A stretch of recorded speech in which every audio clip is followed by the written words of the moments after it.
हरियाणा में कांग्रेस और पूर्व मुख्यमंत्री भूपेंद्र सिंह हुड्डा के बढ़ते कद को देखकर कहीं ना कहीं बीजेपी की बेचैनी बढ़ती जा रही है।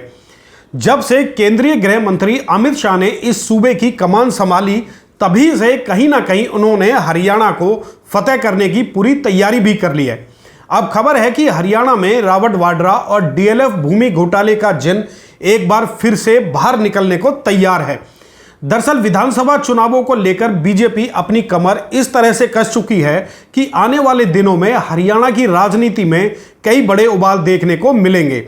दोस्तों नमस्कार, मैं हूं संजय कपूर और आप देख रहे हैं सिटी मेल न्यूज। दोस्तों अब खबर आ रही है कि आने वाले दिनों में हरियाणा की राजनीति में इस तरह से तूफान आने को तैयार है जिसकी उम्मीद शायद ही किसी ने की हो। दरअसल चर्चा होने लगी है कि बीजेपी हरियाणा को किसी भी सूरत में खोना नहीं चाहती, इसके लिए चाहे उसे कुछ भी क्यों ना करना पड़े।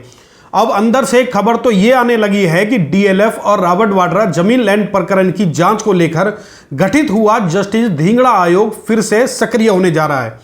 हालांकि पहले धिंगड़ा आयोग की जांच पर सवालिया निशान लगा दिए गए थे और कहीं ना कहीं उनकी जांच की वैधता पर प्रश्न चिन्ह भी लगाए गए थे, जिसके बाद धिंगड़ा आयोग की जांच ठंडे बस्ते में चली गई। लेकिन अब समझा जा रहा है कि जब से बीजेपी ने हरियाणा में 5 लोकसभा की सीटें हारी हैं, उसके बाद से उन्हें प्रदेश में अपनी सत्ता खतरे में दिखाई देने लगी।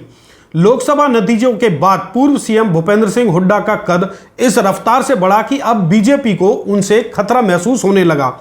राजनीति के जानकारों की माने तो कहीं ना कहीं अब श्री हुड्डा पर खतरे के बादल मंडराने लगे हैं।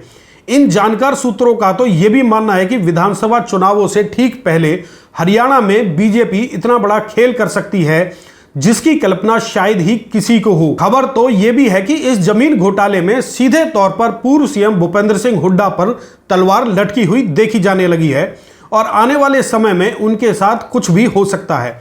अब देखना यह है कि अमित शाह अपनी प्रतिष्ठा और हरियाणा को बचाने के लिए किस तरह की रणनीति अमल में लाते हैं। दोस्तों इस पर आपकी क्या प्रतिक्रिया है, कृपया कमेंट बॉक्स में कमेंट करके जरूर बताएं।